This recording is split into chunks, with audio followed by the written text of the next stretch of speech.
just know that everything I'm saying can be applied to technology.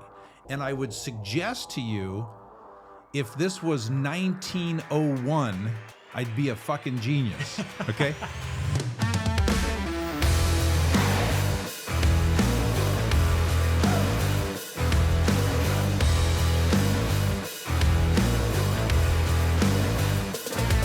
Hello, everyone. My name is Rob Dubay, and I am here with Gino Wickman. Gino, good to see ya. Hello, Rob. You are going to cue us up for this episode because it's one of our special ones. Yes, it is. So for those that are new to this topic, we call this a coffee shop conversation. And where this stemmed from is that for decades, Rob and I have been meeting in a coffee shop a few times a year and having some of the most amazing conversations. And once we launched a podcast, just had an idea that, hey, maybe we should have some coffee shop conversations. And if there was only a camera on us back then, and with the amazing stuff we talked about, or the fun stuff we talked about, and that's, now there's a camera on us. So we're going to record one of our coffee shop conversations. And so the way it works is neither one of us have any idea what the other one's going to bring up, just like in the coffee shop. And you're going to go first today. Each time we just decide who's going to go first. And I have no idea what you're about to bring up. And then I'll go next, and we get through as many topics as we can, which is typically about 2. Okay, perfect. Well, today I wanted to talk about discipline number 9, put everything in one place. And what was coming up for me was we were having a conversation and you brought out a yellow piece of paper from like 4 years ago. And I thought, what the hell? Where did that come from? That's from his yellow legal pad. So that got me going, because I know we've talked about this yellow legal pad in the past, and you always say people make fun of me for my yellow legal pad because that's your one place, which we love. We love that.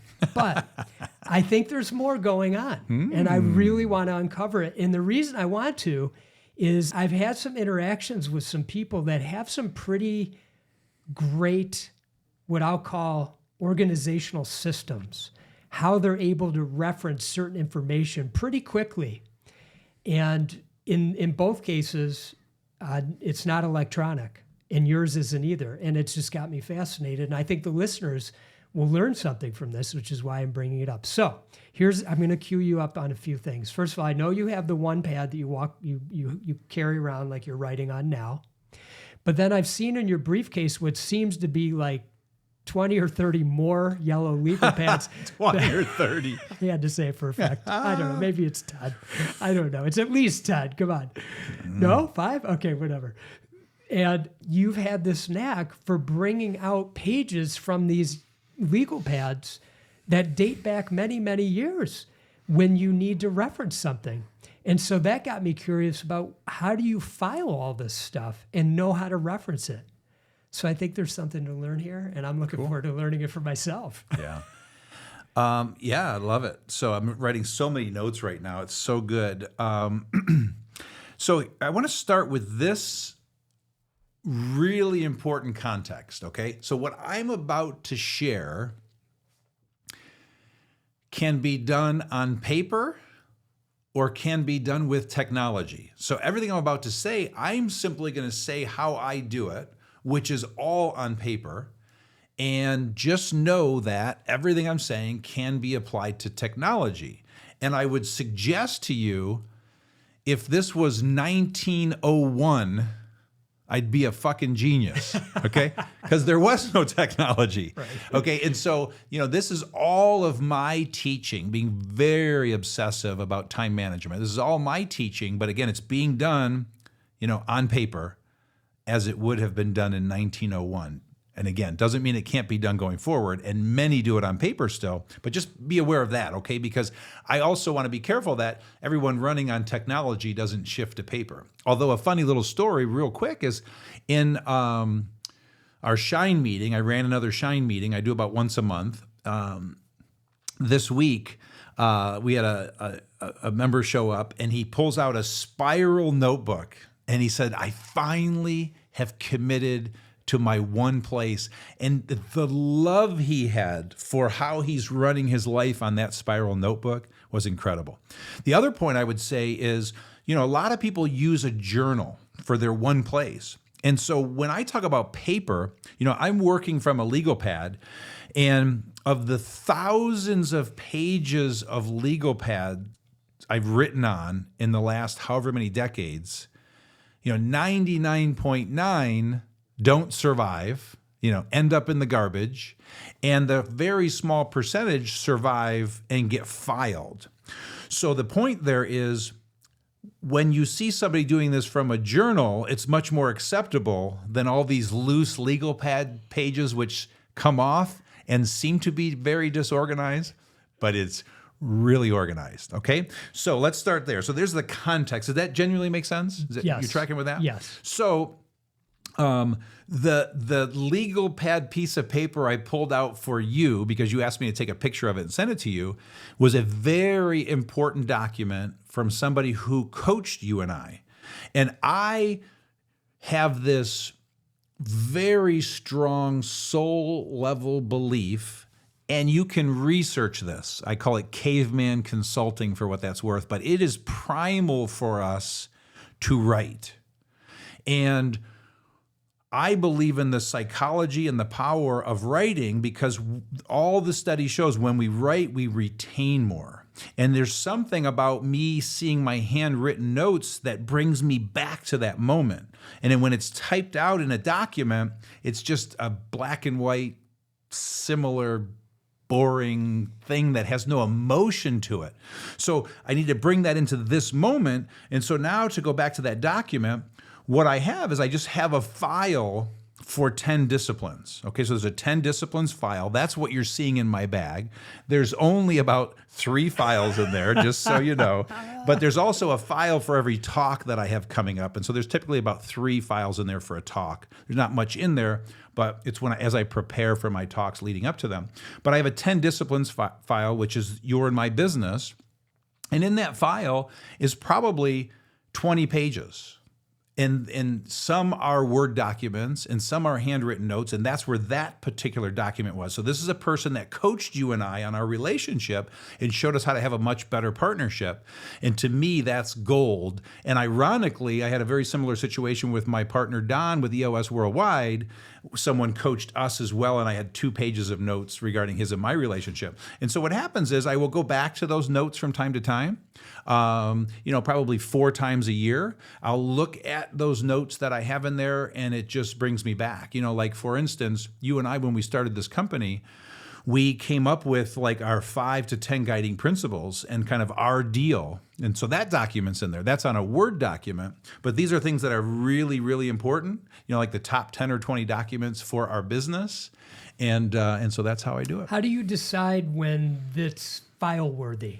Yeah, of so all the notes. It's just really simple. So again, 1,000 pages, whatever it is, 1/10 of 1% make it. It's my decision.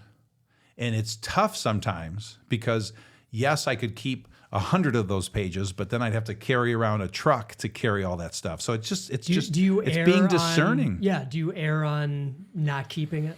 No, I err on the side of throwing it away. That's right. Yeah. It's got to be really important. Mm-hmm. It's got to have some serious meaning. Is there a file cabinet that you keep? There's definitely a file cabinet I keep, but that's for other stuff. For what you and I are talking about, it sits in my bag. It's in my bag. That's always in your bag? Always in my bag. Oh. Yeah, the 10 disciplines file is always in my bag. I better watch out. He's You got better the watch files, out. his It's bag with your him. permanent oh, no, record. He's pulling out the Your file. permanent record, Rob. What's I have he your permanent record referencing? always with me. Okay, mystery solved. Thank you, Gino. You got it. And then let me just look at what I wrote. Yeah. I want to make sure I said everything there.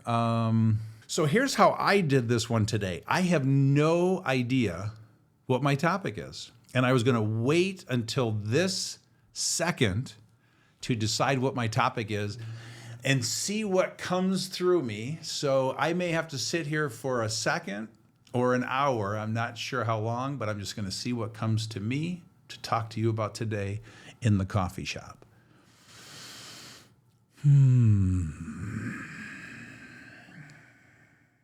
why do you want to do this at this moment in your life? Because you've gone through a really interesting 4 years of soul searching.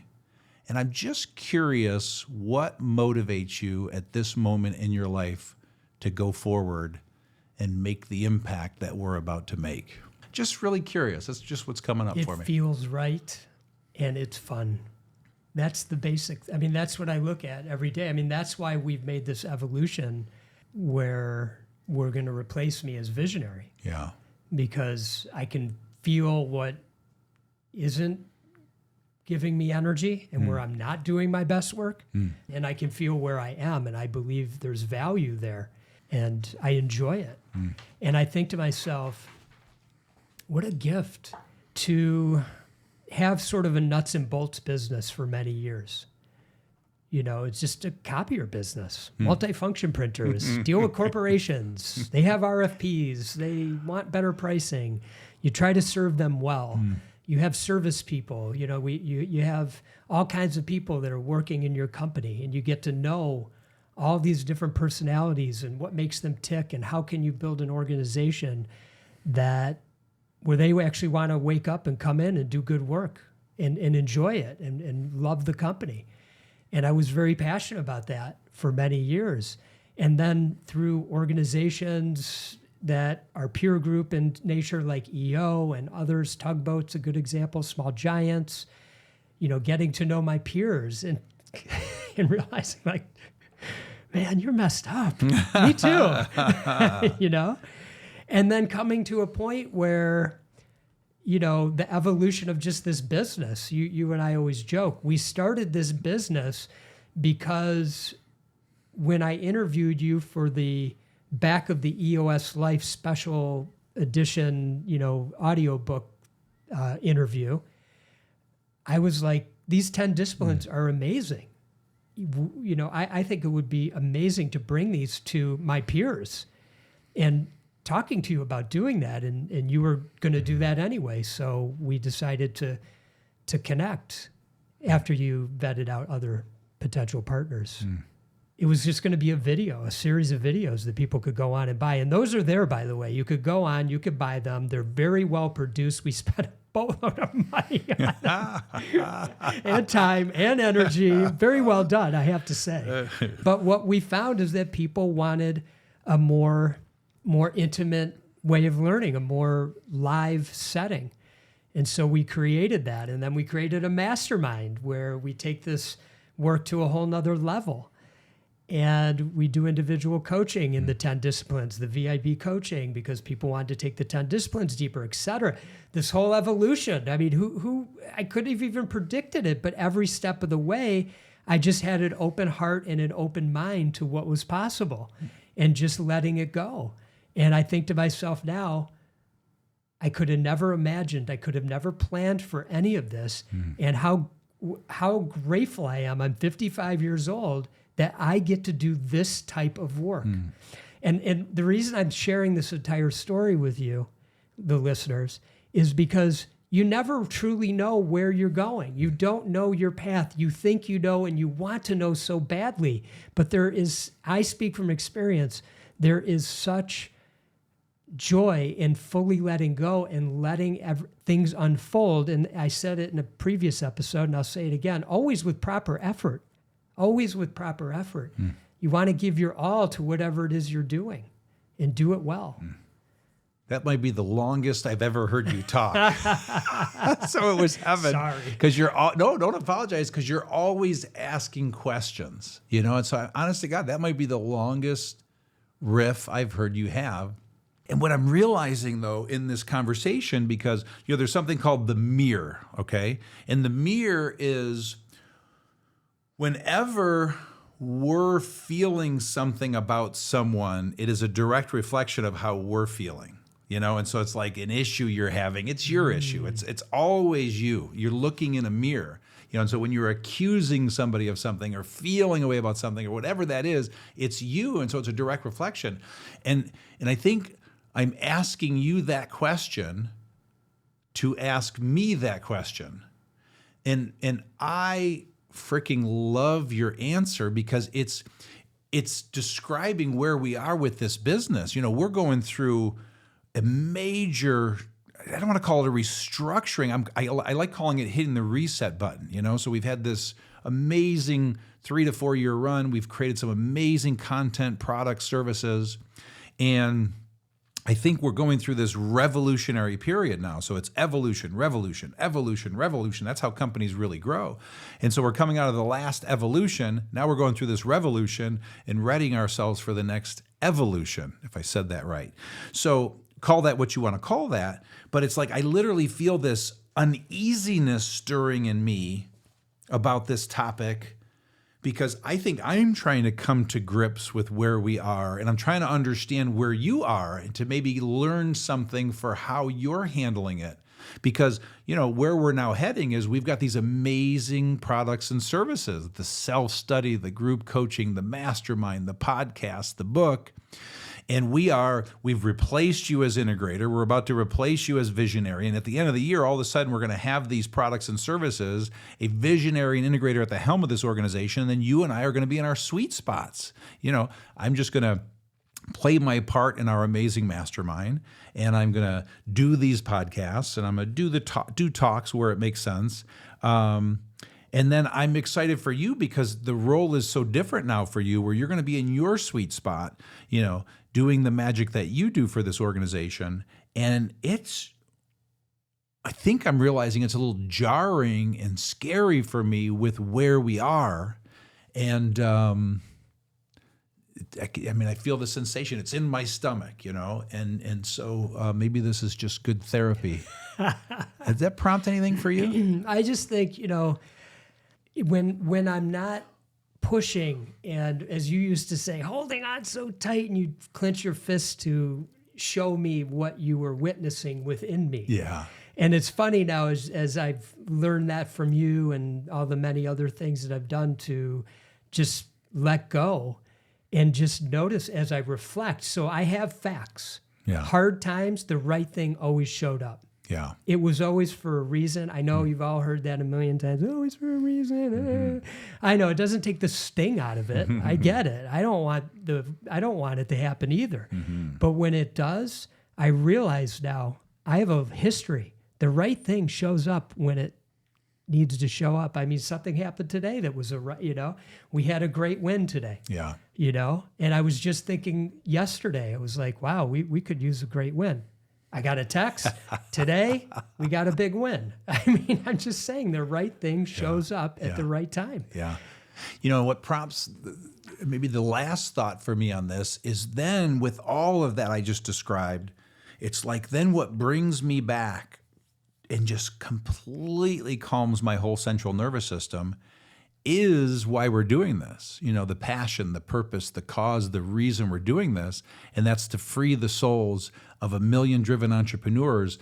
And when I see that so clearly, and I see that as, like a 10-year goal, it's like, yeah. And I do believe we're just going to evolve toward that goal as long as we keep our eye on that end game that we're working toward. Yeah. And so thank you for that answer. This is great. And I loved hearing you talk for more than 30 seconds and to get you to stop asking frickin' questions for a little while. So that was beautiful. I'll just say one last thing. Every night at the end of my meditation, I look up to the sky and I say 1 million entrepreneurs freeing their true selves, and I let my hands go free and I put them in a big heart and I bring my hands down to my heart. And I just feel that. I just feel what that feels like. Awesome. So we'll see you all, million entrepreneurs, freeing your true selves. Thanks, brother. Thanks for asking. And thanks to all of you, as always, for joining us. We'll see you next time. In the meantime, stay focused and much love. Thank you for listening in today. We truly appreciate you taking the time to spend with us, and please tune in for the next episode. Until then, if you'd like to see where you are on your true self journey, go to shedandshinepodcast.com to take the true self assessment and receive personalized guidance.